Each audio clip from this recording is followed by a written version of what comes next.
Hello friends, तो आज हम अपने 2 मार्क्स की वीडियो को कंटिन्यू करेंगे। तो हम देख रहे थे अपनी instrumental method of analysis B pharmacy 7 semester और उसके 2 मार्क्स के द मोस्ट इंपोर्टेंट क्वेश्चन के बारे में हम यहाँ पर बात कर रहे थे। तो इसमें हमने क्या किया था कि अपनी यूनिट फर्स्ट और सेकंड दोनों के इंपोर्टेंट क्वेश्चन हमने कवर कर लिए थे और उसकी वीडियो हमने अभी पहले कवर कर लिया। आपने नहीं देखे हुए केस तो उस वीडियो को जाके आप जरूर देख लेना। स्पेक्ट्रोस्कोपी का पूरा पार्ट हम कवर कर चुके हैं। आज की वीडियो में हम बात करेंगे अपने क्रोमेटोग्राफी वाले पार्ट के बारे में, जिसमें हमारी यूनिट रहेंगी थर्ड, फोर्थ एंड फिफ्थ और इसके जितने भी हमारे 2 मार्क्स के मोस्ट इंपोर्टेंट क्वेश्चन बनते हैं उन सबको आज की इस वीडियो में हम कवर करेंगे। तो जो भी इंपॉर्टेंट बातें थी वो आप हमारे पार्ट 1 में जाके देख सकते हो। आज डायरेक्टली हम क्या करते हैं, अपने क्वेश्चनों को स्टार्ट करते हैं। तो यूनिट थर्ड में हमारा पहला क्वेश्चन आता है डिफाइन क्रोमेटोग्राफी। तो क्रोमेटोग्राफी एक्चुअल में क्या होती है कि एक हमारी ये सेपरेशन की प्रोसेस होती है, यानी कि अगर हम पढ़ें तो it is the process of separation of a mixture into individual component. तो यानी कि सिंपल है कि मान लो कोई भी हमारा एक मिक्सचर है तो उसमें से हम क्या करते हैं, सेपरेशन करते हैं अपने इंडिविजुअल पार्ट में। जैसे मान लो इसके अंदर मिक्सचर है ABCDE, तो हम क्या करेंगे, यहाँ पे मान लो हमने अगर ए को यहाँ पे अलग निकाल दिया तो ए को हमने यहाँ से हटा के यहाँ अलग निकाल दिया, तो ये हमारी एक सेपरेशन प्रोसेस है और यही हमारी क्रोमेटोग्राफी यहाँ पे सिंपल कहलाती है। अब इसमें 2 फेज होते हैं, स्टेशनरी फेज, मोबाइल फेज। तो वैसे हमने इंट्रो पार्ट बना रखा, आप चाहो तो लॉन्ग वीडियोस को भी चेकआउट कर सकते हो। यही होता है। बाकी इसमें प्रिंसिपल देखा जाए तो 4 से 5 आते हैं, लेकिन मेनली हमारे जो सिलेबस में दिए वो हमारे क्या है, एडजॉर्प्शन है और दूसरा हमारा पार्टीशन आता है। कॉफिशिएंट हम यहाँ नहीं लिखते हैं, तो पार्टीशन ही हमारा आता है एक चल में। तो 2 हमारे यहाँ पे प्रिंसिपल काम आते हैं। अब सेकंड हमारे इसमें क्वेश्चन आता है व्हाट इज एडजॉर्प्शन, यानी कि अब हम इसी प्रिंसिपल के बारे में यहाँ पे बात करते हैं। तो एडजॉर्प्शन का अगर सिंपल फंडा समझना है तो आपको समझनी होगी एफिनिटी। तो एफिनिटी का मतलब आप समझ सकते हो कि कोई किसी चीज़ के प्रति क्या है, कितना डेडिकेटेड है, यानी कि वो उसने कितना है, अटैच रहता है बहुत ज़्यादा। तो अब इसको इस तरह समझो कि यहाँ पर हम क्या करते हैं, जैसे हमारे जो ऊपर मिक्सचर था उसमें से हमने क्या किया, एक मिक्सचर का पॉइंट यहाँ पे हमने लगा दिया। अब यहाँ से हमारे दो फेज होते हैं, एक हमारा होता है स्टेशनरी फेज, एक हमारा होता है मोबाइल फेज। तो मोबाइल फेज क्या होता है कि स्टेशनरी फेज हमारा रुका हुआ फेज है जो जहाँ पर स्टेबल है, इस मान लो इस प्लेट के ऊपर हमारा लगा हुआ है। मोबाइल फेज हमारा वो है जो क्या करता है, रन करता है, यानी कि ऊपर की तरफ क्या करेगा, मूवमेंट करेगा। तो हमारा ये स्टेशनरी फेज है, यह हमारा मिक्सचर है, ये हमारा मोबाइल फेज है। इसको हम क्या करते हैं, यहाँ से नीचे से क्या करेंगे, रन कराएंगे। तो जब ये रन करेगा तो इस जो हमारे ये सैंपल मिक्सचर था इसको लेते हुए ऊपर जाता है। अब इस मिक्सचर के अंदर हमारे जितने भी कंपोनेंट है, मान लो हमारे 3 है, ABC है, उन सबकी एफिनिटी हमारे इस स्टेशनरी फेज के लिए अलग होगी। ध्यान से सुनो, क्या होगा कि जो हमारे ये सैंपल मिक्सचर है इसके अंदर जितने भी हमारे कंपोनेंट है उन सबकी जो एफिनिटी है हमारी इस स्टेशनरी फेज के लिए वो अलग अलग होगा। कोई हमारा क्या करेगा, स्टेशनरी फेज को बहुत ज़्यादा चाहता है, बहुत ज़्यादा इसकी एफिनिटी है, तो वो क्या करेगा, इसको छोड़ना नहीं चाहेगा, तो इसकी मूवमेंट क्या होगी, हमारे यहाँ पर कम होगी। तो इसी बेस पर हमारे ये सेपरेट होते हैं। कैसे कि मान लो इसकी हमारी एफिनिटी क्या है, बहुत ही ज़्यादा है, तो भाई वो यहाँ मान लो एक कंपोनेंट ज़्यादा है तो वो यहाँ तक ही सिर्फ मूव कर पाएगा। अब मान लो किसी की एफिनिटी क्या है, वो स्टेशनरी फेज के लिए बहुत ही कम है, तो मान लो हमारा इसके साथ चला जाएगा और यहाँ तक मूव कर जाएगा। तो इन एफिनिटी के बेस पर हमारे जो इसके अंदर जो कंपोनेंट होते हैं वो हमारे क्या हो जाते हैं, अलग अलग सेपरेट आउट हो जाते हैं इस प्लेट में, और हम इजीली क्या कर सकते हैं, इनको सेपरेट आउट बाहर कर सकते हैं। तो हमारा फंडा यहाँ पर ये एडजॉर्प्शन का यही था कि यहाँ पर जो इनकी रिलेटिव एफिनिटी हमारी होती है स्टेशनरी फेज के लिए वो जितनी ज़्यादा होगी उनकी मूवमेंट उतनी कम होगी, जिसकी कम होगी उनकी मूवमेंट उतनी ज़्यादा होगी। तो बस हमें इससे फ़र्क नहीं पड़ता किसकी ज़्यादा किसकी कम है, इससे फ़र्क पड़ता है कि सबकी अलग अलग होती है और सभी मिक्सचर कंपोनेंट की अलग अलग होगी, तो हमको सारे जो है अलग अलग सेपरेट आउट हम इजीली कर लेते हैं। तो यही था हमारा प्रिंसिपल। अगर हम देखें तो when a mixture of component dissolve in the mobile phase move through a column of stationary phase they travel according to their relative affinity toward the stationary phase, यानी कि स्टेशनरी फेज के affinity के base पर ये हमारे movement करते हैं। अब एक सिंपल क्या है कि जिसकी एफिनिटी हमारी ज़्यादा होगी वो स्टेशनरी फेज में ट्रैवल कम करेगा, जिसकी एफिनिटी कम होगी वो हमारे ट्रैवल ज़्यादा करेगा, और हमको यहाँ पर जो है सारी चीज़ें मिल जाती हैं। एग्जाम्पल हमारे इसमें TLC प्लेट आता है, HPLC में भी लगता है, और कॉलम के अंदर भी हमारा ये काम आता है। तो यही हमारा था। थर्ड क्वेश्चन हमारे इसमें आता है difference between normal phase and reverse phase column chromatography. तो बस इनके अंदर आपको ये चीज़ याद रखनी है कि जो हमारा नॉर्मल फेज होता है उसके अंदर जो हमारा स्टेशनरी फेज होता है वो हमारा क्या होता है, पोलर नेचर का होता है। यानी कि एक वर्ड आप यहाँ पर याद रख लो, क्या कि जो हमारा स्टेशनरी फेज यहाँ पे होगा नॉर्मल में वो हमारा क्या होगा, पोलर होगा। तो भाई ऑब्वियसली बात है, इसका आप उल्टा कर दो, स्टेशनरी फेज पोलर है तो जो हमारे यहाँ पर मोबाइल फेज होगा इसके अंदर वो हमारा क्या होगा, नॉन पोलर होगा। तो ये हमारा होता है नॉर्मल फेज के अंदर स्टेशनरी फेज पोलर होता है और मोबाइल फेज नॉन पोलर होता है। यहाँ पे आप राइटिंग देख लेना, लेफ्ट हैंड है तो भाई। अब यहाँ पर रिवर्स की बात करें तो रिवर्स का नाम ही आ जाता है कि यहाँ पर कुछ पलट गया है, यानी कि उल्टा हो गया है। तो बस यहाँ नॉर्मल फेज को यहाँ उल्टा कर देंगे, यहाँ पर जो स्टेज फेज पोलर था यहाँ पे हम क्या कर देंगे, स्टेशनरी फेज को नॉन पोलर कर देंगे और मोबाइल फेज को पोलर कर देंगे। तो ये हमारा क्या हो जाएगा, रिवर्स फेज कॉलम क्रोमेटोग्राफी हो जाएगा। तो बस इतना सा यहाँ पे ये पूरा का पूरा फंडा होता है यहाँ पर। अब यहाँ पर हम पलटते हैं इसको, तो इसमें कुछ और बातें लिखी हैं कि अगर ये हमारा नॉर्मल फेस है तो नॉर्मल फेस में जो हमारा स्टेशनरी फेस होता है वो हमारा पोलर होता है। तो जब पोलर होगा तो अगर इसमें हम कोई भी पोलर एनालाइट को सेपरेट करेंगे तो उसका रिटेंशन टाइम हमारा बहुत ज़्यादा हो जाएगा। रिटेंशन टाइम मतलब इतना समझो कि जो हमारा वो मूवमेंट करेगा किसी प्लेट के ऊपर या कॉलम में मूवमेंट करेगा तो वो टाइम हमारा क्या हो जाएगा, बहुत हाई हो जाएगा। रीज़न सिंपल है कि भाई उसकी क्या होगी, एफिनिटी हमारी इसके लिए बहुत ज़्यादा हो जाएगी, क्योंकि पोलर पोलर नेचर आपस में मिल गए। और आपको पता है कि लाइक नेचर यहाँ पे चलता है कि जो जिस नेचर का होगा वो उसी नेचर से ज़्यादा क्या हो जाएगा, अटैच होगा, ज़्यादा डिसॉल्व होगा। तो अगर हमारा स्टेनरी फेस पोलर है और हमारा जो एनालाइट मिक्सचर है वो भी पोलर होगा तो उसकी जो मूवमेंट है वो हमारी बहुत कम हो जाएगी, क्योंकि वो क्या करेगा, अटैच ज़्यादा रहेगा। तो बस यही हमारा सिंपल था, वही फंडा जो आप अब तक पढ़ते आ रहे थे, बस उसी फंडे को हमने यहाँ पर यूज़ कर दिया, यानी कि अपनी क्रोमेटोग्राफी में यूज़ कर लिया है। अब फोर्थ क्वेश्चन हमारा आता है डिफाइन द फॉलोइंग टर्म। तो इसमें कुछ आपको टर्म डिफाइन करनी है। पहला हमारा आता है आर एफ वैल्यू। तो आर एफ वैल्यू की फुल फॉर्म मैंने आपसे पिछली वीडियो में पूछी थी, लोगों ने सही जवाब भी दिया। तो क्या हमारा है, रिटार्डेशन फैक्टर आता है। अब इसका सिंपल मतलब क्या है कि it is the ratio of solute distance travel to the solvent distance travel. Simple फंडो कि यहाँ पे हमारी टीएलसी होती है, यहाँ हमने अपना पॉइंट स्पॉट लगाया, जो भी हमारा सैंपल है, यहाँ से हमारे ये क्या है, मिक्सचर जो थे ऊपर मूवमेंट किए। तो हमको क्या देखना होता है कि पहले जो हमारा सॉल्वेंट यहाँ से गया मोबाइल फेस, उसने टोटल कितना डिस्टेंस ट्रेवल किया, उस डिस्टेंस को हम यहाँ पर ले लेते हैं, और एक हम लेते हैं हमारे जो सॉल्यूट पार्टिकल थे उन्होंने कितना डिस्टेंस ट्रेवल किया। तो दोनों का रेशियो ऊपर हम लगाते हैं जो सॉल्यूट ने कितना किया, नीचे हम लगाते हैं सॉल्वेंट ने कितना किया, और उसके अलावा हमारी आर एफ वैल्यू निकल आती है। अब इस आर एफ वैल्यू को हम क्या करते हैं, जो हमारे कुछ स्टैंडर्ड होते हैं उनके फिक्स होते हैं, उनके साथ मैच करा के और अपने किसी भी सॉल्यूशन की आइडेंटिफिकेशन हम इजीली कर सकते हैं। तो यही थे हमारी आर एफ वैल्यू के बारे में। अब हम यहाँ समझते हैं अपना कैपेसिटी फैक्टर के बारे में। तो अगर हम सिंपल पढ़ें तो क्या है, it measure the period of time that sample component resides in stationary phase relative to time in the mobile phase. यानी कि अगर सिंपल हम बात करें तो यहाँ पे रिजाइड से इसका मतलब होता है रहना, यानी कि सिंपल है कि ये हमारा वो टाइम पीरियड है जिस बीच में क्या हो रहा है कि जो हमारा ये सैंपल कंपोनेंट है ये हमारा कितने टाइम के लिए इस स्टेशनरी फेस में रहा वर्सेस कितने टाइम के लिए हमारा कहाँ रहेगा, मोबाइल फेस में रहेगा। तो दो हमारे फेस होते हैं, एक हमारे यहाँ स्टेशनरी फेस होता है, एक हमारा मोबाइल फेस जिसको हम रन कराते हैं। तो कैपेसिटी फैक्टर हमको यही बताता है कि कोई जो हमारा सैंपल एनालाइट है वो किस में ज़्यादा देर के लिए रह रहा है, और जिसमें ज़्यादा देर के लिए रहेगा उसके साथ वो ज़्यादा मूव करेगा। तो अगर स्टेशनरी फेस में ज़्यादा रहता है तो भाई उसकी जो ये डिस्टेंस है वो कम होगी, और मोबाइल फेस में ज़्यादा रहता है डिस्टेंस ज़्यादा होगी। तो इन्हीं सब चीज़ों को हम यहाँ पर कैलकुलेट करते हैं। मतलब ओवरऑल हमारा क्या है, ये हमारे जो अलग अलग आते हैं ना, इसी के बेस पर हम इनको सेपरेट आउट कर लेते हैं। तो कैपेसिटी फैक्टर आप समझ गए कि यही हमारा है कि सैंपल कंपोनेंट हमारा स्टेशनरी फेज में कितना रहता है अकॉर्डिंग टू मोबाइल फेज, किस में ज़्यादा रहता है। इसको हम जो है के से डिनोट करते हैं। तो के इक्वल टू यहाँ आता है T R minus T A, और यहाँ टी ए आ जाता है। तो टी जो हमारा टी ए यहाँ पूरा वो हमारा रिटेंशन टाइम है, यानी कि कितने टाइम के लिए हमारा जो सैंपल है वो रहता है यहाँ पे। और जो टी आर है वो हमारा हाईएस्ट टाइम है, यानी कि जो रिटेंशन टाइम हमारा था वो कितनी देर के लिए, कोई भी जो मॉलिक्यूल है उसको कितना मैक्सिमम टाइम लगा यहाँ तक, यानी कि जो यहाँ से यहाँ तक मूवमेंट किया वो हाईएस्ट उसने कितने टाइम तक किया, तब वो हमारा हो जाएगा हाईएस्ट पीक के लिए। तो ये दोनों का हम यहाँ पे पूरा फॉर्मूला बन जाता है, आप यहाँ लिख कर आ सकते हो। कई एक आध दो नंबर में कभी बार ये आ जाता है, तो आप इसको अच्छे से देख सकते हो।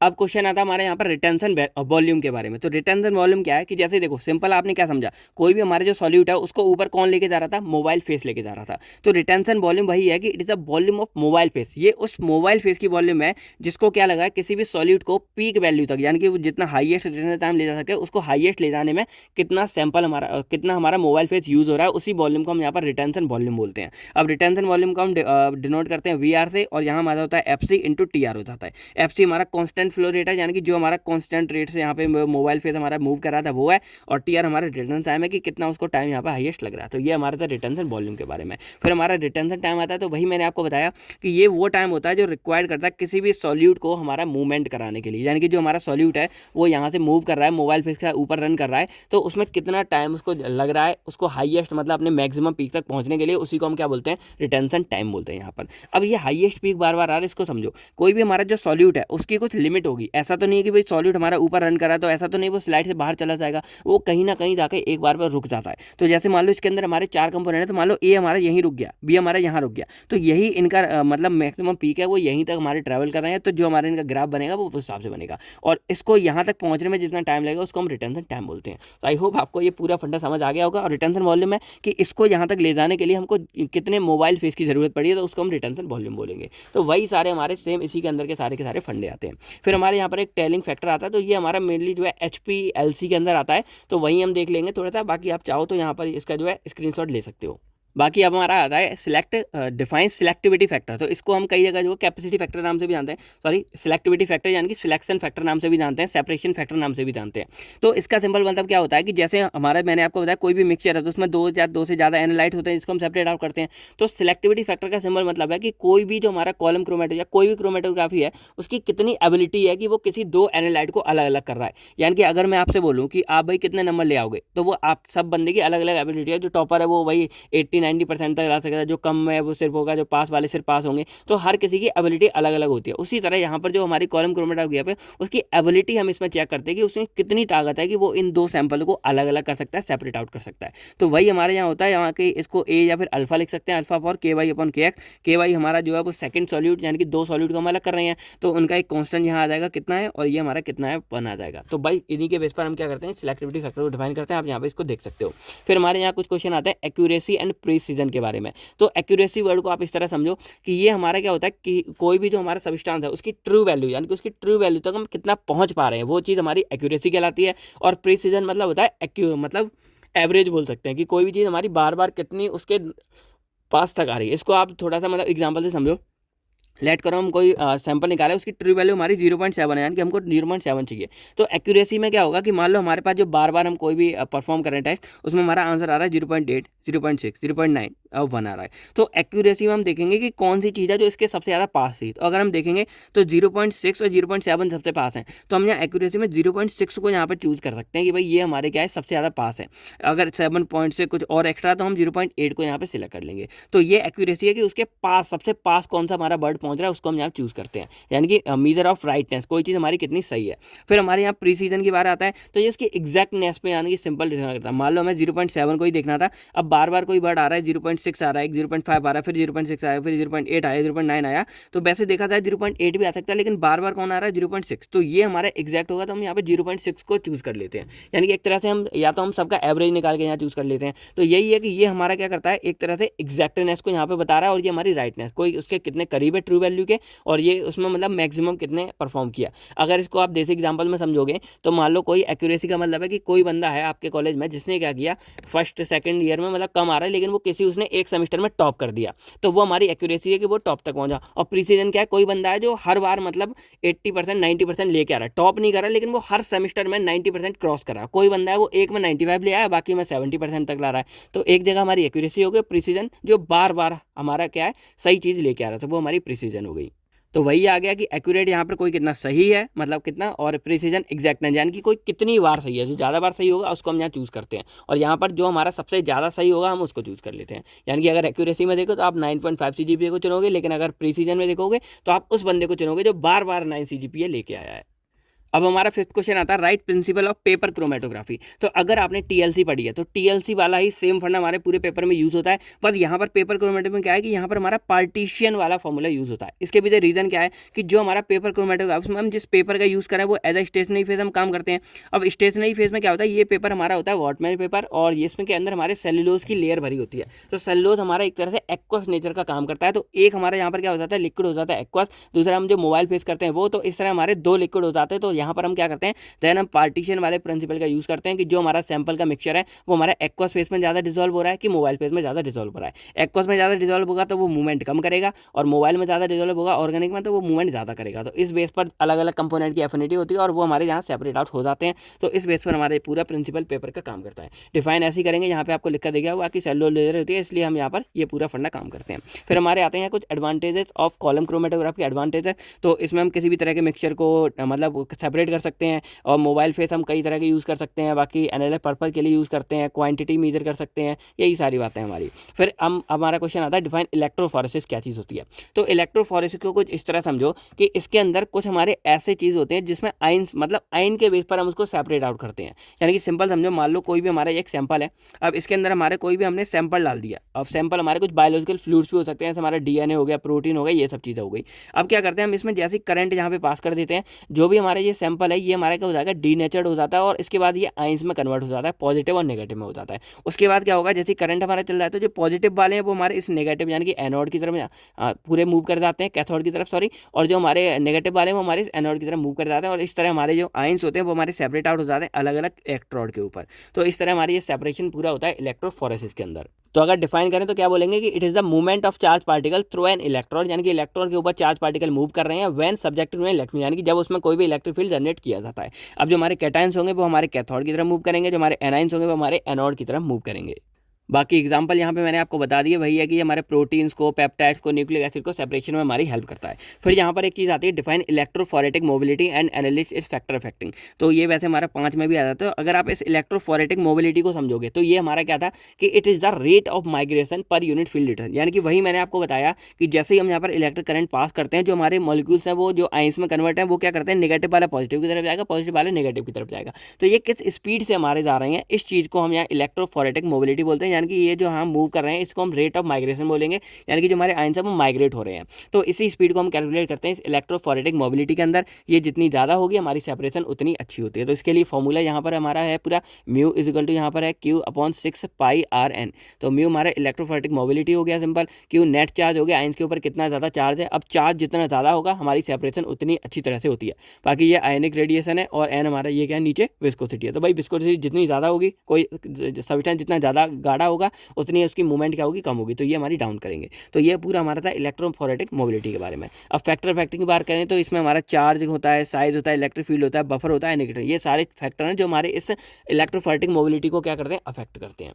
बाकी अब आता है हमारा define principle of capillary electrophoresis. तो अगर मैं होगा यहाँ आपको डायग्राम शो कर दूंगा कैपिलरी इलेक्ट्रोफोरेसिस का, ये देख लो कुछ इस तरह का यहाँ पे डायग्राम होता है। तो इसमें सिंबल क्या होता है कि एक तरफ हम यहाँ पे रखते हैं, मान लो कैथोड रख दिया, एक तरफ हमने यहाँ रखे एनोड, और ये हमारी एक कैपिलरी होती है जिसके अंदर हम क्या करते हैं, अपने सैंपल को फिल कर देते हैं। यहाँ पे हमारा डिटेक्टर है। तो अब जैसे ही हम इसमें क्या करते हैं, अपना करंट पास करते हैं, जो हमारे सैंपल जो हमारे ये सैंपल है इसके अंदर जो पॉजिटिव वाला पार्ट होगा वो हमारे इधर कैथोड में चला जाएगा और जो नेगेटिव वाला पार्ट होगा वो हमारे इधर एनोड में चला जाएगा। तो इस तरह हमारे ये सेपरेट आउट हो जाते हैं। और बाकी जैसे भी हमारे सेपरेट आउट होंगे उनकी कंसंट्रेशन कितना कितना आयन सेपरेट हुआ उसको हम डिटेक्टर की मदद से कैलकुलेट कर लेते हैं। तो ये हमारा था कैपिलरी इलेक्ट्रोफोरेसिस। सिंपल द फंडा, डायग्राम से आप सारा समझ गए होंगे। तो वही लिखा है यहाँ पे कि सेपरेट करता है आयंस को based on their electrophoretic mobility के बेस पर करता है, और जो चार्ज है हमारे मॉलिक्यूल्स को और विस्कोसिटी इन सब पे ये हमारे डिपेंड भी करता है, जो हमने पहले पढ़ लिया था। फिर हमारे यहाँ क्वेश्चन आता है व्हाट इज आइसोइलेक्ट्रिक फोकसिंग। तो आइसोइलेक्ट्रिक फोकसिंग का मतलब क्या है कि यहाँ भी हमारे क्या करते हैं, प्रोटीन्स को हम सेपरेट आउट करते हैं on the basis of their isoelectric point. अब आइसोइलेक्ट्रिक पॉइंट क्या होता है, तो एक ये ऐसी कंडीशन होगी जहाँ पे क्या होगा कि जो हमारा मतलब एक पीएच हम सिलेक्ट करते हैं, उस पीएच पे हमारा जो इलेक्ट्रिक चार्ज है वो हमारा क्या होता है, यहाँ पर जीरो होता है, यानी कि हमारे जो कोई भी इलेक्ट्रिक चार्ज यहाँ पे जनरेट नहीं होगा। तो उस वाली पीएच को हम सेट कर देंगे। उसके बाद हम क्या करते हैं, अब यहाँ पर हम पीएच को यहाँ पे जैसे इलेक्ट्रिसिटी को अप्लाई करेंगे, उस पॉइंट से हमारे सारे न्यूट्रल थे, तो अब वहाँ पर वो दोबारा क्या होंगे, सेपरेट आउट होंगे, पॉजिटिव वाले नेगेटिव की तरफ, नेगेटिव वाले पॉजिटिव की तरफ, और इस तरह हमारा पूरा सेपरेशन यहाँ पे हो जाता है। तो यही हमारा होता है यहाँ पे आइसोइलेक्ट्रिक फोकसिंग की। इस फंडे पर हमारी ये चीज़ काम करती है आइसोइलेक्ट्रिक पॉइंट के ऊपर। ठीक है, तो यही हमारा सिस्टम था। बाकी ये हम किसके लिए करते हैं, जो एम्फोटेरिक सब्सटेंस होते हैं, यानी कि ये दोनों ही नेचर के हमारे यहाँ पे होते हैं, उनके लिए हम करते हैं। उसके बाद यहाँ हमारा क्वेश्चन आता है difference between gel and paper electrophoresis. तो जेल और पेपर इलेक्ट्रोफोरेसिस में क्या डिफरेंस होता है, तो जेल वाले हमारे क्या होते हैं, मैक्रो मॉलिक्यूल्स को मतलब सेपरेट आउट करते हैं यहाँ पर। बाकी ये डीएनए आरएनए प्रोटीन को कर सकते हैं, और ये हमारे क्या होते हैं, स्मॉल चार्ज जो पार्टिकल्स होते हैं उनको सेपरेट आउट करने में हेल्प करते हैं, जैसे हमारे अमीनो एसिड वगैरह हो गए, ये सारी चीज़ें हो गई। बाकी जेल और पेपर इलेक्ट्रोफोरेसिस क्या होगी, अगर मुझे टाइम लगता है अभी तो मैं आपको इलेक्ट्रोफोरेसिस को शॉर्ट में आपको समझा दूंगा पूरा का पूरा फंडा। तो ये था, आपको यहाँ पे क्लियर हो गया होगा। बाकी यहाँ पर कुछ बातें और है कि ये हमारे अगर कोई जेल का हम यूज़ करते हैं, यहाँ पे हम पेपर की स्ट्रिप का यूज़ करते हैं। तो यही कुछ बातें थी यहाँ पे। बाकी अब हमारा क्वेश्चन आता है व्हाट इज HETP। तो HETP की हमारी फुल फॉर्म होती है height equivalent to theoretical plate. तो अब एक क्वेश्चन जो हमारा था TLC के अंदर वो शायद मुझसे छूट गया था कि थ्योरीज ऑफ क्रोमेटोग्राफी क्या होती हैं। तो क्रोमेटोग्राफी में थ्योरीज में क्या चल रहा था कि जैसे मान लो कोई भी हमारा कॉलम है, अगर मैं आपको ये इस तरह कॉलम ले लूँ यहाँ पे, या कोई हमारी प्लेट ले लें, कुछ भी ले लें, तो उसमें हम क्या करते थे, अपने मोबाइल फेस को रन करा रहे थे। तो जो मोबाइल फेस हमारा रन करता है उसके लिए हमारे जो साइंटिस्ट थे उन्होंने एक थ्योरी ये दी थी कि जो मोबाइल फेस रन करता है वो हमारा सिंपली ऐसे नहीं करता, उन्होंने यहाँ पर एक इमेजिनरी, यानी कि उन्होंने सोचा, दिमाग, थ्योरेटिकल मतलब क्या होता है, रियल में वो पॉसिबल नहीं है, इमेजिनरी है। इस तरह की उन्होंने सोचा कि हमारी कोई भी जो TLC प्लेट हो गई या हमारे कोई कॉलम हो गया, उसमें इस तरह के हमारे कुछ खांचे बने होते हैं, यहाँ पे आपको दिख जाएंगे कुछ हमारे प्लेट्स बनी होती हैं। तो पहले जो हमारा मोबाइल फेस है वो मूव करेगा, तो पहले वो पहली प्लेट में आएगा, देन वो यहाँ पे आने के बाद यहाँ जैसी हो जाएगा, देन वो सेकंड में जाएगा, देन थर्ड में जाएगा, देन फोर्थ में जाएगा। तो इस तरह हमारा वो क्या करता है, इन इमेजिनरी प्लेट यानी कि थ्योरेटिकल प्लेट से होते हुए हमारे जो मोबाइल फेस है वो यहाँ पे रन करता है। और इसमें भी कब करेगा, जब हमारा इक्विलिब्रियम हो जाएगा। जैसे मान लो अगर इस प्लेट में में हमारा सैंपल आया तो जब हमारा यहाँ से जहाँ जाएगा तब दोनों में बराबर हो जाएगा हमारा, तब हमारा वो इधर से इधर मूव करेगा, फिर यहाँ इक्विलिब्रियम जनरेट होगी तब हमारे इधर से इधर मूव करेगा। तो इस तरह पूरा हमारा फंडा चलता है। तो ये हमारा था HETP, height equivalent to theoretical plate. इसके लिए हमारा फॉर्मूला दिया है, H इसको हम बोलते हैं हाइट इक्विवेलेंट थ्योरेटिकल प्लेट और इज इक्वल टू L/N है। N हमारा ये नंबर ऑफ प्लेट्स है, यानी कि ये हमारी कितनी है, ये हमारी N है, और ये जो हमारी हाइट है ये हमारी इसकी लेंथ है कि ये हमारी कितनी है। तो यही दोनों चीज़ों पे हमारी ये पूरा का पूरा डिपेंड करता है HET पे। आई होप आपको ये समझ आ गया होगा। बाकी अब समझता हूँ अपनी यूनिट फोर्स के बारे में। तो इसमें क्या है, पहले नंबर पे डिफाइन गैस क्रोमेटोग्राफी। तो गैस क्रोमेटोग्राफी क्या होती है, तो अगर सिंपल बात करें तो इसके अंदर जो हमारा स्टेशनरी फेस है, यानी कि सिंपल हम समझे जो हमारा स्टेशनरी फेस है वो हमारा स्टेशनरी फेस तो हमारा सॉलिड होगा या फिर लिक्विड होगा, लेकिन जो हमारा मोबाइल फेस है वो हमारा क्या होगा, वो हम गैसेस वाला यूज़ करते हैं, यानी कि गैस में हम यूज़ करेंगे मोबाइल पे, इसलिए इसका नाम क्या है, गैस क्रोमेटोग्राफी होती है। बाकी इसमें हम क्या करते हैं, वोलेटाइल ऑर्गेनिक कंपाउंड को सेपरेट आउट करने की कोशिश करते हैं। बाकी इसमें प्रिंसिपल हमारा पार्टीशन का काम करेगा इन केस में जब हमारा क्या होगा, स्टेशनरी पे लिक्विड हो। तो जब हमारा मोबाइल यहाँ पे स्टेशनरी फेज लिक्विड होगा तब हम यहाँ पर पार्टीशन का फॉर्मूला यूज़ करते हैं, लेकिन जब हमारा जो स्टेशनरी फेज है वो सॉलिड होगा देन यहाँ पर हमारी एडजॉर्प्शन वाला प्रिंसिपल काम करता है। तो इन दोनों के बारे में आपको पहले ही बता चुका हूँ, वही सारे फंडे यहाँ लिख सकते हो। मतलब देखा जाए ना तो एडजॉर्प्शन और पार्टीशन दोनों ही तरह के हमारे प्रिंसिपल काम आते हैं, बस आपको ये याद रखना है कि किस पे कौन सा प्रिंसिपल हमारा यूज़ हो रहा है। तो आधी कहानी आप उसके बारे में ऐसे ही बना के लिखा होगी, जैसे TLC में एडजॉर्प्शन है, एडजॉर्प्शन यूज़ हो रहा है तो आप एडजॉर्प्शन के बेस पर ही आधा एक पेज आराम से भर के आ सकते हो। तो यही कहानी आपको यहाँ पे पता होनी चाहिए, ठीक है। तो ये हमारा गैस का हो गया कि सिंपल हम ऑर्गेनिक कंपाउंड को सेपरेट आउट करते हैं, गैस इसमें मोबाइल फेस होता है और पार्टीशन वाला प्रिंसिपल काम करता है यहाँ पर। अब हमारा एक क्वेश्चन आता है व्हाट इज डेरिवेटाइजेशन होगा, यहाँ पे डेरिवेशन नहीं है, पूरा का पूरा डेरिवेटाइजेशन होगा, जो आपको यहाँ पर इसके अंदर लिखा हुआ मिलेगा ये वाला कि डेरिवेटाइजेशन हमारी चीज़ यहाँ पर क्या होती है। तो अगर हम इसको डिफाइन करें तो it is a process of chemical modifying a compound to produce a new compound which has properties has suitable to analyse using a gas chromatography. यानी कि सिंपल अगर बात करें तो मान लो कोई भी हमारा एक सैंपल है जिसको हमें गैस क्रोमेटोग्राफी से क्या करना है, सेपरेट आउट करना है। अब मान लो कि वो हमारा सेपरेट आउट नहीं हो पा रहा है, कोई कमी है, तो उसमें हम क्या करेंगे, केमिकल मॉडिफिकेशन करके कुछ उस सैंपल को इस तरह का हम बदल देते हैं, एक न्यू कंपाउंड बना देते हैं कि वो इजीली हमारा गैस क्रोमेटोग्राफी के अंदर आके और उसको हम इजीली सेपरेट आउट कर सके। तो यही हमारा होता है डेरिवेटाइजेशन की इजीली हम इसमें क्या कर रहे हैं, केमिकल मॉडिफिकेशन कर रहे हैं, उस सैंपल को हम क्या करते हैं, न्यू कंपाउंड में कन्वर्ट कर देते हैं, जिससे वो हमारा उसकी प्रॉपर्टीज इस तरह की हो जाए कि उसको हम इजीली गैस क्रोमेटोग्राफी में एनालाइज कर सके, उसको सेपरेट आउट कर सकें। तो ये हमारा था डेरिवेटाइजेशन के बारे में। अब 13 क्वेश्चन हमारा इसमें आता है कि right the advantage and application of gas chromatography क्या है। तो एडवांटेज के बारे में बात करें तो रैपिडली ऑब्टेन्ड होता है और वेरी स्मॉल सैंपल को भी हम इसमें कर सकते हैं। बाकी कॉम्प्लेक्स मिक्सचर को भी हम सेपरेट आउट कर सकते हैं। बाकी जो हमारा इक्विपमेंट है वो भी ज़्यादा कॉम्प्लेक्स नहीं होता। बाकी हाई प्रिसीजन यानी कि क्वालिटी हमको काफ़ी अच्छी देखने को मिलती है। बाकी अगर एप्लीकेशन के बारे में बात करें तो ये हमारा सेंसिटिव होता है मेथड, तो ये हमारा मतलब स्ट्रॉन्ग सेपरेशन प्रोवाइड करता है। कॉम्प्लेक्स मिक्सचर को भी इजीली हम सेपरेट आउट कर सकते हैं। बाकी शॉर्ट टाइम में हम इसको कॉम्प्लेक्स कर सकते हैं। बाकी रूटीन एनालिसिस भी कर सकते हैं, बार बार इसको रूटीन में कर सकते हैं। तो यही कुछ एडवांटेज एप्लीकेशन की बात होती है, आप बना के लिख के आ सकते हो। उसके बाद इसमें बात करें तो डिटेक्टर्स हमारे यूज़ होते हैं, thermal conductivity detector, flame ionization detector, फिर electron capture detector, nitrogen phosphorus detector और मास स्पेक्ट्रोमीटर। तो ये कुछ इसके डिटेक्टर हैं जो यहाँ पर यूज़ किए जाते हैं। अब यहाँ फिफ्थ हमारा क्वेश्चन आता है define HPLC and its principle के बारे में बताओ। तो HPLC को अगर देखा जाए एक तरह से तो ये हमारा जो गैस क्रोमेटोग्राफी थे उसी की तरह कुछ आपको देखने को मिलेगा। बस फर्क क्या होता है, पहले इसकी फुल फॉर्म जानो क्या है, हाई परफॉर्मेंस लिक्विड क्रोमेटोग्राफी। अब इसको कई जगह जो है आपको हाई प्रेशर लिक्विड क्रोमेटोग्राफी भी देखने को मिलती है। रीजन क्या है कि इसमें हम एक प्रेशर से क्या करते हैं, अपने मोबाइल फेस को रन कराते हैं। तो अगर सिंपल फंडा देखा जाए इसके अंदर क्या होता है, तो इसमें जो हमारा मोबाइल फेस होगा वो हमारा क्या होगा, लिक्विड फॉर्म में होगा। तो अब इसमें हमारा पूरा का पूरा एक अपैरेटस होता है। मैं आपको अगर होगा तो यहाँ मैं इक्विपमेंट ऐड कर दूंगा, आप देख लेना। तो यहाँ पर हमारे अच्छे खासे क्या होते हैं, मतलब पंप वगैरह होते हैं जिसके थ्रू हम क्या करते हैं, हाई प्रेशर यानी कि प्रेशर के साथ क्या करते हैं, हम उस लिक्विड मोबाइल फेस को यहाँ अप्लाई करते हैं तो वो जल्दी से हमारा जाएगा और जो भी हमारी पार्टीशन है उसको यहाँ पे करके आ जाएगा और हमारे जो मॉलिक्यूल्स हैं वो सेपरेट आउट हो जाते हैं। बस इतना सा फंडा यहाँ पर है। बाकी इसमें प्रिंसिपल जो अगर हम बात करें यहाँ पर, तो स्टेशनरी फेस अगर हमारा सॉलिड होता है तो एडजॉर्प्शन प्रिंसिपल काम करेगा, और अगर स्टेशनरी फेस हमारा लिक्विड होता है तो पार्टीशन वाला प्रिंसिपल काम करेगा। तो यही दोनों प्रिंसिपल पर हमारा ये HPLC भी बेस होता है। तो यही सारी कहानी, आई होप आपको ये समझ आ गई होगी। सिंपल सी है, डिफाइन भी आप आराम से कर सकते हो। बाकी इसके टाइप देखें तो एक हमारा नॉर्मल फेस है, एक हमारा रिवर्स फेस है। नॉर्मल फेस में वही है कि हमारा जो स्टेशनरी फेस है वो हमारा क्या होगा, पोलर होगा, और मोबाइल फेस नॉन पोलर होगा, रिवर्स में उल्टा हो गया। तो बस यही हमारी कहानी है HPLC के बारे में, और प्रिंसिपल भी आप यहाँ पे समझ गए।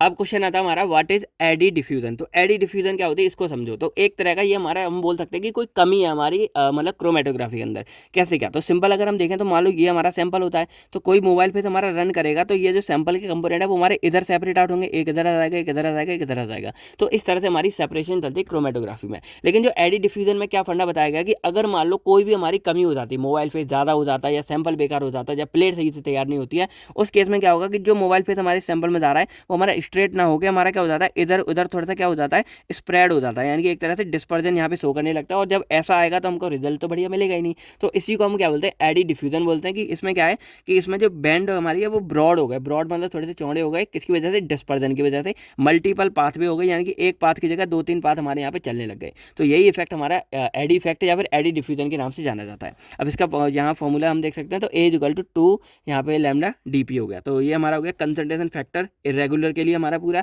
और डीपी हमारा एवरेज पार्टिकल डायमीटर, यानी कि जो पार्टिकल है उनके डायमीटर कितने हैं। अगर ये पार्टिकल की डायमीटर ज़्यादा होंगे तो और ज़्यादा ये चीज़ हमको देखने को मिलती है। तो ये हमारा हो गया पूरा एडी डिफ्यूजन यहाँ पे होगा। अब हमारा क्वेश्चन आता है व्हाट इज LOQ। तो इसको हम बोलते हैं लिमिट ऑफ क्वांटिटेशन। अब इसका मतलब क्या है कि जैसे हम कोई भी क्रोमेटोग्राफी परफॉर्म कर रहे हैं तो उसमें हम जो एनालाइट लेते हैं, यानी कि जो सैंपल लेंगे वो हम कितना मिनिमम से मिनिमम लेके हम उसको परफॉर्म कर सकते हैं। इस चीज़ को हम यहाँ पर क्या बोलते हैं, LOQ बोलते हैं। यानी कि हमें मान लो ये सैंपल हमने पूरा का पूरा इतना है, तो हम कोई छोटा सा स्पॉट लगाते हैं तो हम कितना मिनिमम से मिनिमम उस सैंपल को लेते हैं जिससे हम बाद में क्रोमेटोग्राफी परफॉर्म कर सकें। उसी अमाउंट को हम क्या बोलते हैं यहाँ पर, LOQ बोलते हैं, यानी कि लिमिट ऑफ क्वांटिटेशन। यानी कि कितने लोएस्ट अमाउंट ऑफ एनालाइट में हम किसी भी इस चीज़ को परफॉर्म कर सकते हैं, उसकी प्रिसीजन एक्यूरेसी क्या आएगी, इसी को हम पूरा LOQ में बोलते हैं। बाकी इसको हम यूज़ करते हैं मोस्टली इंप्योरिटीज़ वगैरह को हटाने के लिए, क्योंकि इंप्योरिटीज़ हमारी स्मॉल अमाउंट में होती है, तो उनको हम सेपरेट आउट यहाँ पे इजीली कर सकते हैं। इस LOQ की मदद से इंप्योरिटीज़ को फाइंड आउट करके उनको सेपरेट आउट कर सकते हैं। फिर हमारा 8th आता है राइट एप्लीकेशन ऑफ HPLC। तो HPLC की एप्लीकेशन क्या है, बायोलॉजिकल एक्टिव न्यूट्रल प्रोडक्ट को सेपरेट आउट करने का हमारा हो गया, प्योरीफाई कर सकते हैं। बायोरिटी हमारी काफ़ी अच्छी हुई, सारी चीज़ें। बाकी टॉक्सिलॉजी, फार्माकोलॉजी, इन सब में भी स्टडी में हमारी हेल्प कर देता है।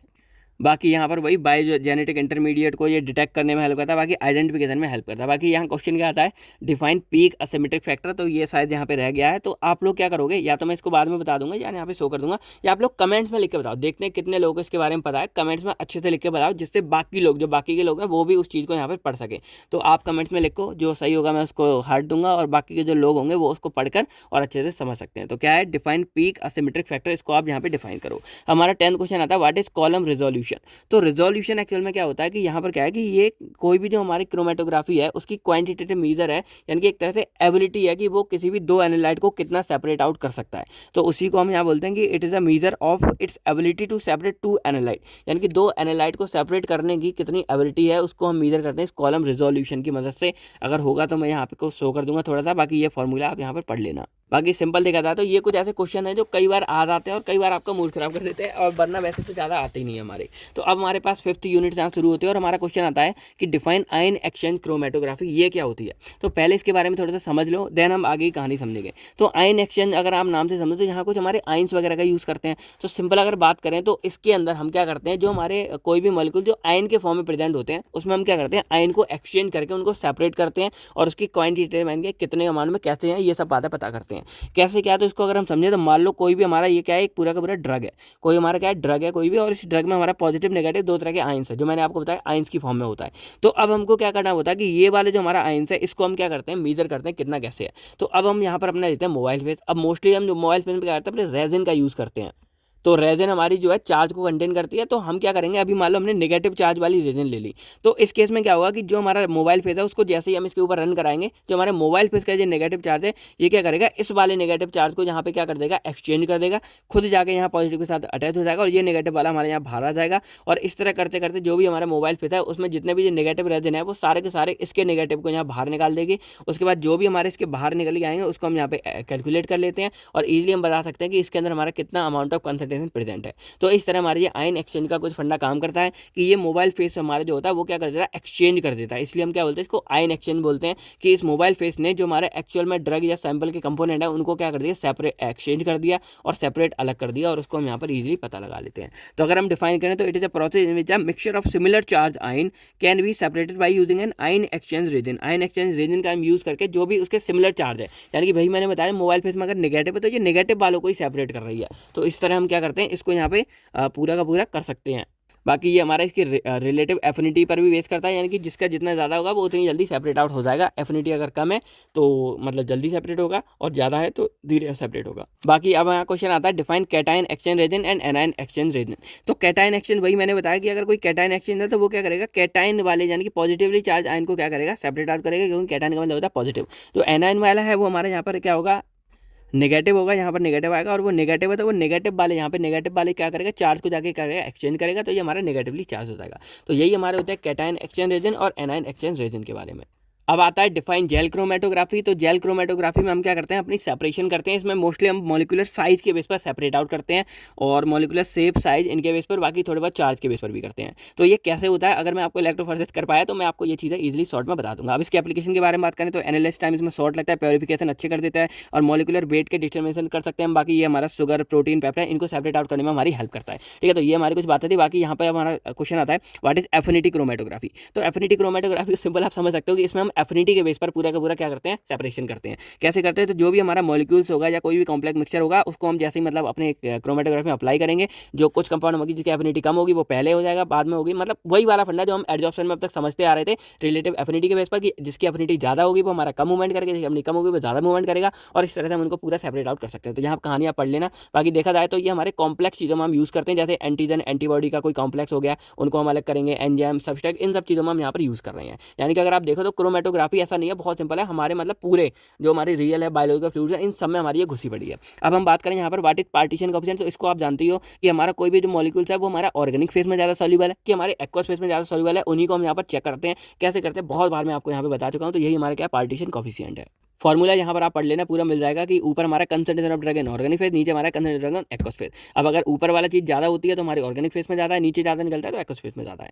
अब हमारा लास्ट क्वेश्चन आता है what is एग्रोज and what is polyacrylamide. तो इनके एडवांटेज क्या है। तो अगर सिंपल बताया जाए तो एग्रोज और जो पॉलीएक्रिलामाइड है ये हमारे जो जेल क्रोमेटोग्राफी होती है उसमें जो जेल की तरह काम करते हैं। यानी कि जो एग्रोज है हमारा वो तो अगार से हमारा बना हुआ और जेल की तरह यूज़ करेंगे इलेक्ट्रोफोरेसिस के अंदर। बाकी जो पॉलीएक्रिलामाइड है ये हमारा सिंथेटिक रेजिन का बना हुआ था और इसको भी हम जेल क्रोमेटोग्राफी में ही एज अ जेल की तरह यहाँ यूज़ करते हैं। एडवांटेजेस की बात करें तो केमिकली स्टेबल होते हैं, काफ़ी ज़्यादा अच्छे होते हैं, यही सारी बातें यहाँ पर हो गई। और डिसएडवांटेज की बात करें तो थोड़े बहुत टॉक्सिक वगैरह भी हो सकते हैं। तो ये कुछ बातें थी, आप यहाँ पर अच्छे से पढ़ लेना। बाकी इसकी पीडीएफ होगा तो मैं यहाँ प्रोवाइड कर दूँगा, आप यहाँ पर देख सकते हो इजीली। तो अब अगर आपको कोई भी डाउट्स है तो कमेंट करके आप पूछ सकते हो। बाकी क्वेश्चन मैंने जो कुछ पूछा था वो आप कमेंट करके बता सकते हो। तो बस आज की वीडियो में इतना ही। आई होप आपको सबको समझ आ गया होगा। तो बस मिलते हैं हम आपसे बहुत जल्द नेक्स्ट वीडियो में। तब तक के friend thank you, take care and आप सभी लोग अपना अपनी फैमिली का ख्याल रखिएगा। बाय बाय दोस्तों, जय हिंद दोस्तों।